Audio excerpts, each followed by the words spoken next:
Hello student, आज continue करेंगे chemical kinetics और अपने पास में आज चैप्टर खत्म हो जाएगा पूरी तरह से। और लास्ट वीडियो में देखा था अपने रेट ऑफ रिएक्शन की ताप पर निर्भरता। ओके, उसके बाद में देखा था आरएनएस इक्वेशन और इसकी 3 फॉर्म देखे थे और उनसे रिलेटेड क्वेश्चन भी सोल्व कर चुके थे। उसके बाद में चैप्टर में कुछ छोटी छोटी डेफिनेशन बची हुई है, जैसे कि सक्रिय ऊर्जा क्या होती है, दहली ऊर्जा क्या होती है, संक्रमण अवस्था क्या होती है, और लास्ट में पढ़े मैक्सवेल वर्धमान वितरण वक्र। ओके, तो अब ये टॉपिक स्टार्ट करेंगे अपन सक्रियण ऊर्जा। टॉपिक है सक्रियण ऊर्जा यानी कि एक्टिवेशन एनर्जी, जिसको डिनोट किया जाता है ये के द्वारा क्या करते हैं, डिनोट किया जाता है। देखो अपने पास में सक्रियण ऊर्जा क्या होती है कि कोई भी रिएक्शन होती है आपके पास में जिसको क्रियाकारक होता है, एक उत्पाद होता है, और क्रियाकारक उत्पाद में चेंज करने के लिए जो ऊर्जा आवश्यक होती है मिनिमम, उसको क्या बोला जाता है, सक्रियण ऊर्जा बोला जाता है। तो इसकी डेफिनेशन होती है आपके पास में, देखो कि वह न्यूनतम ऊर्जा जो अभिकारक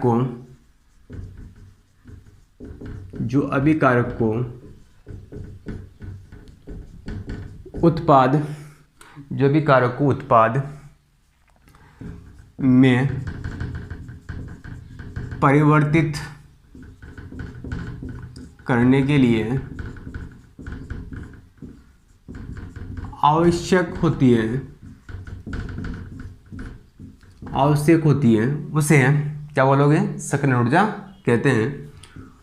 उसे सक्रियण ऊर्जा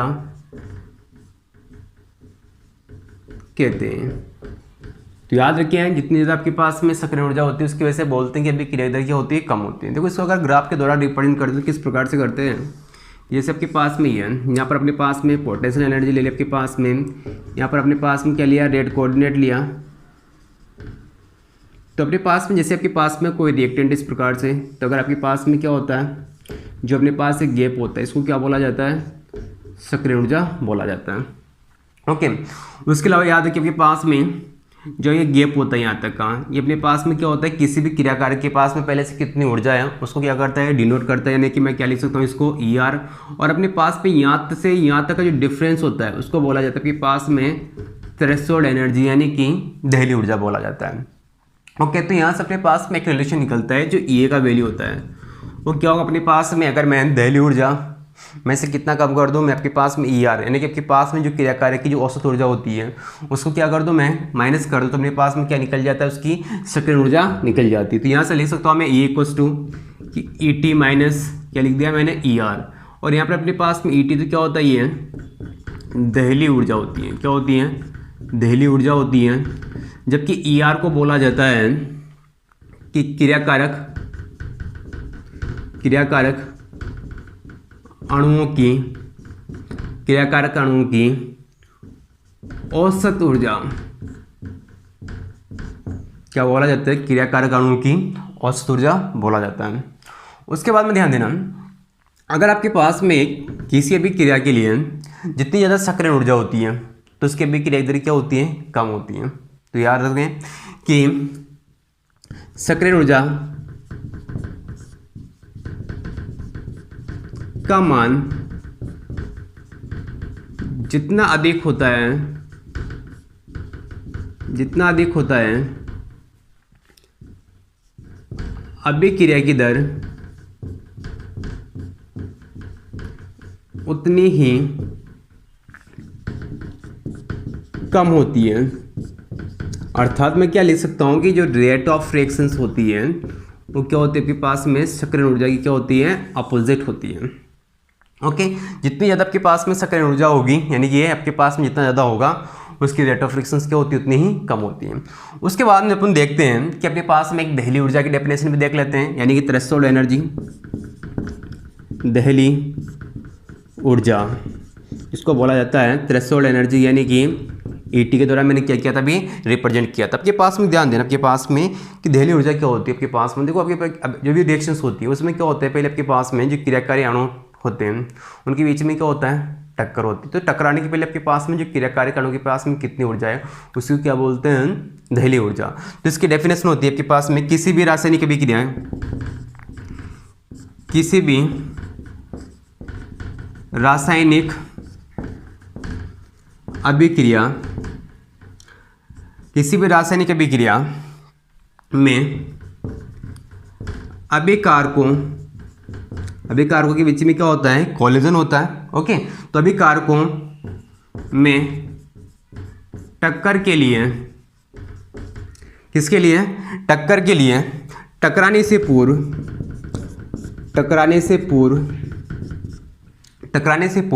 एक निश्चित, या टकराने से पूर्व एक निश्चित न्यूनतम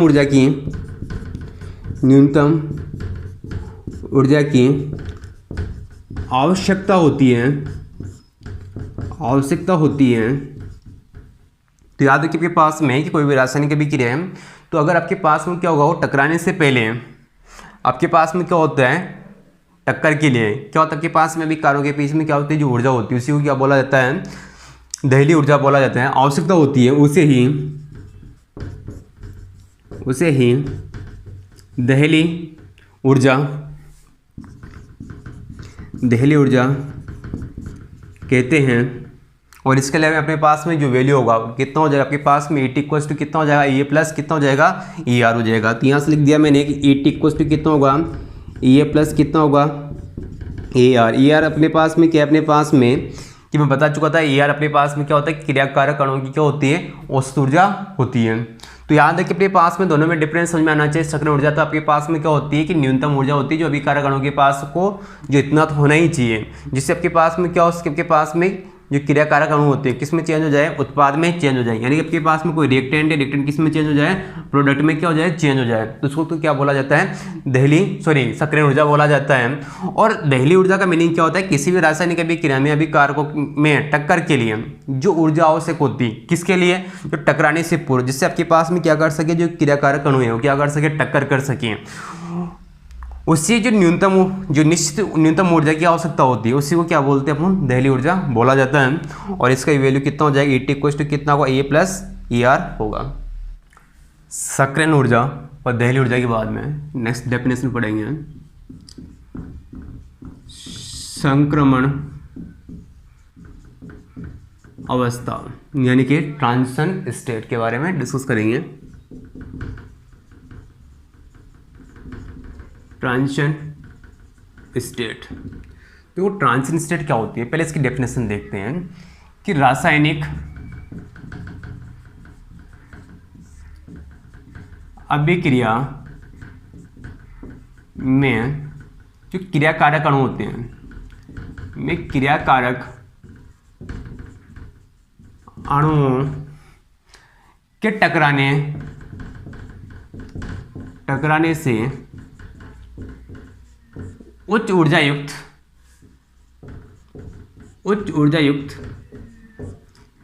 युक्त एक अस्थायी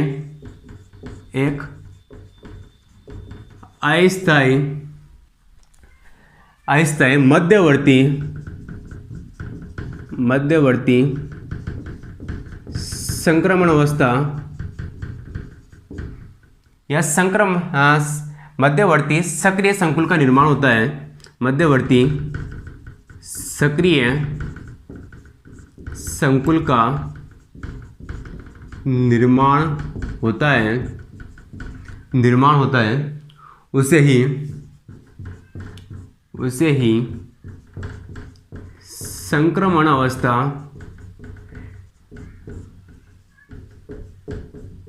कहते हैं। देखो क्या होता है आपके पास में कि कोई भी रासायनिक अभिक्रिया है उसमें क्या होता है, क्रियाकारों जो अणु होते हैं वो क्या होते हैं, टकराते हैं। टकराने से आपके पास में क्या होती है, एक उच्च ऊर्जा युक्त क्या बनता है, एक अस्थायी क्या बनता है, सक्रिय संकुल का क्या होता है, निर्माण होता है। उसी को क्या बोलते हैं, संक्रमण अवस्था बोलते हैं। फॉर एग्जाम्पल जैसे आपके पास में क्या होता है कि मैंने लिया H2 लिया, इसी प्रकार से इसकी रिएक्शन अगर आप किसके साथ करोगे, जैसे कि मैंने आयोडीन के साथ की, तो आयोडीन को मैं क्या कर रहा हूँ, इस प्रकार से क्या कर रहा हूँ, अरेंज कर रहा हूँ।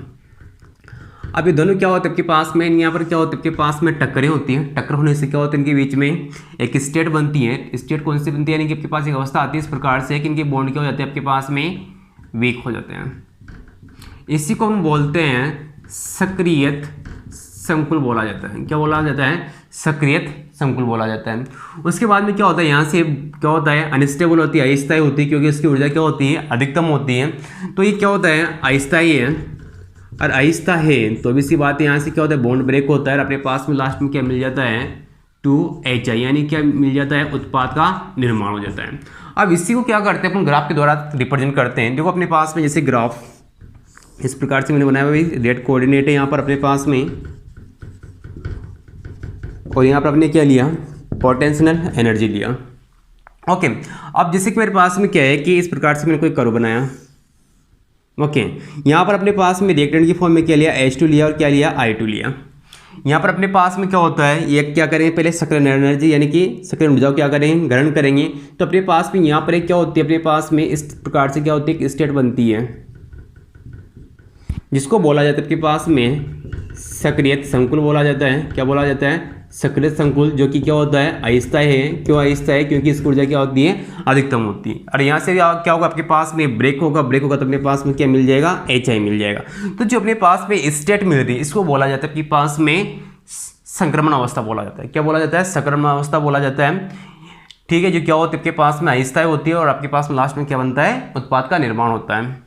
ओके, तो याद रखिए पास में संक्रमण अवस्था क्या होती है, हमेशा कहाँ पर बनती है, जब आपके पास में क्या होता है, जो क्रियाकारी अणु होते हैं वो क्या करते हैं, ऊर्जा को यानी कि टक्कर के दौरान क्या करते हैं, आपके पास में एक ऊर्जा ग्रहण करते हैं। ग्रहण करने के बाद में क्या होता है, आपके पास में इनके बीच में जो बॉन्ड होते हैं क्या होते हैं, पार्सली बन जाते हैं, जिससे क्या होता है, अनस्टेबल हो जाते हैं। अनस्टेबल होकर क्या बनाता है, ये उत्पाद का निर्माण करता है। तो जो अपने पास में टॉप पर जो बनी हुई है इसी को क्या बोला जाता है, अपने पास में सक्रिय संकुल बोला जाता है या संक्रमण अवस्था बोला जाता है।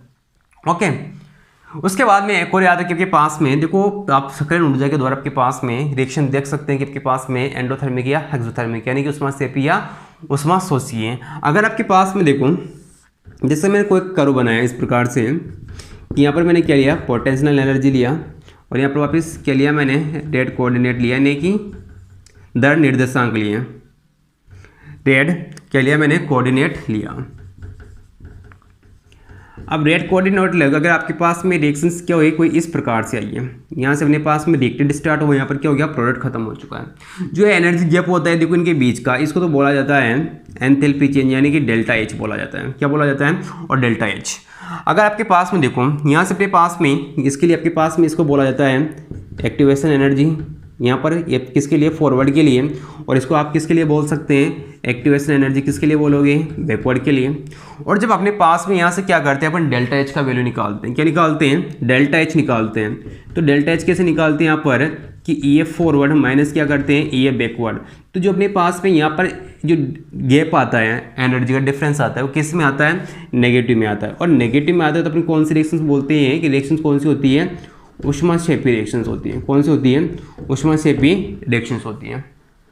ओके, लेकिन अगर मैं इसके कर्व को जैसे कि इस प्रकार बनाता और ग्राफ आपके पास में क्या रहता, आपके पास में यहाँ पर ही रह जाता, तो आप क्या बोलते हैं, इसके लिए आपके पास में देखो, इसके लिए एक्टिवेशन एनर्जी क्या है, ये जो फॉरवर्ड है वो क्या है, ज़्यादा है किससे कंपेरेटिव में, आपके पास में यानी कि एक्टिवेशन एनर्जी किसके लिए, बैकवर्ड के लिए।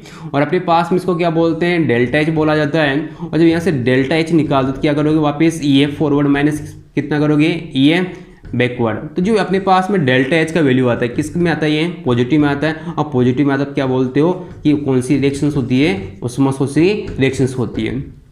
तो याद रखिए के पास में कि एक्टिवेशन एनर्जी क्या होता है, एक अनुप्रयोग भी होता है। किसके द्वारा अपन क्या कर सकते हैं कि डिफाइन कर सकते हैं, कि आसानी से आइडेंटिफाई कर सकते हैं आपके पास में अभिक्रिया उष्माशोषी या उष्माक्षेपी अभिक्रिया है। ओके, तो याद रखिए आपके पास में 3 डेफिनेशन पढ़ाई आज कि आपके पास में एक तो सक्रिय ऊर्जा क्या होती है, उसके बाद में दहलीय ऊर्जा के बारे में डिस्कस किया है, और उसके बाद में संक्रमण अवस्था यानी कि ट्रांजिशन स्टेट क्या होती है। तो याद रखिए आपके पास जो बीच में स्टेट बनती है जिसको सक्रिय संकुल बोलते हैं, वही क्या होता है, एक तरह से आपके पास में संक्रमण अवस्था होती है।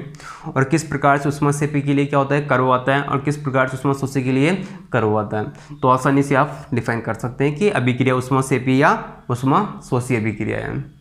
नेक्स्ट टॉपिक है मैक्सवेल बोल्ट्जमान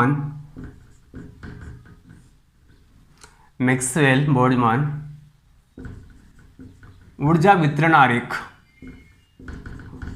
ऊर्जा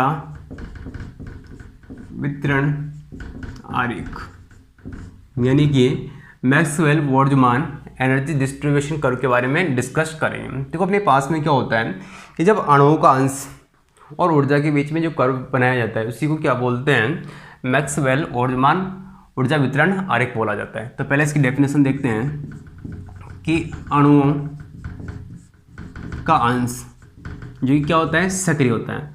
अणु का अंश हुआ है ऊर्जा के मध्य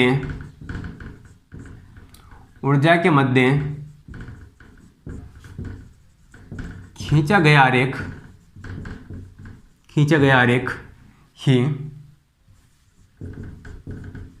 मैक्सवेल बोल्ट्जमान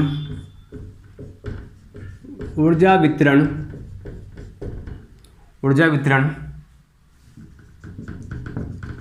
आरेख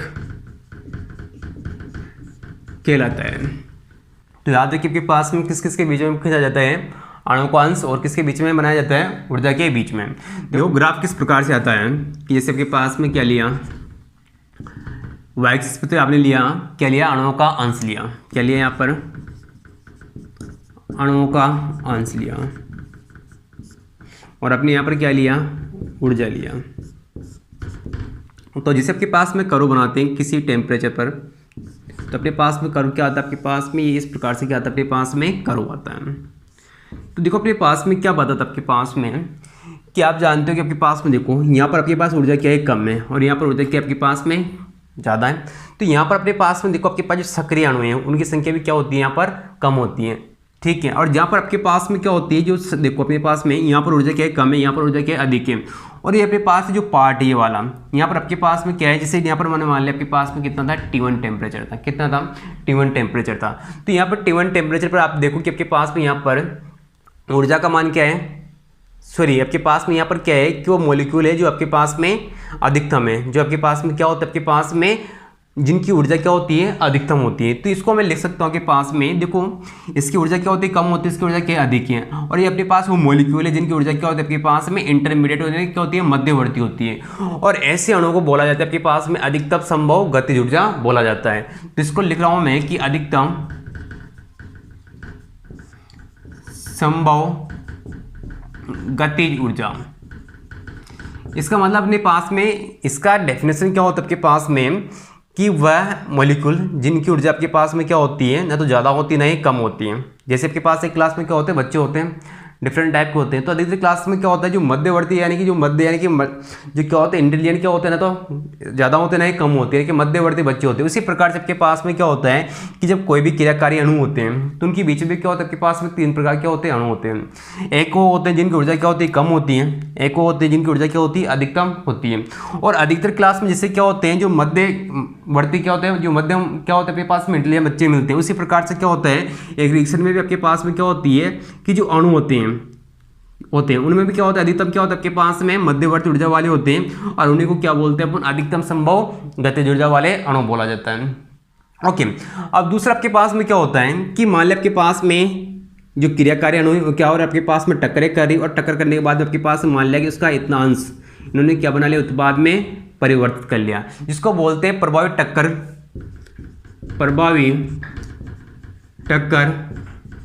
करने योग्य अणुओं का अंश, यानी कि इतने से अणु आपके पास में क्या करते हैं, प्रभावी टक्कर करते हैं।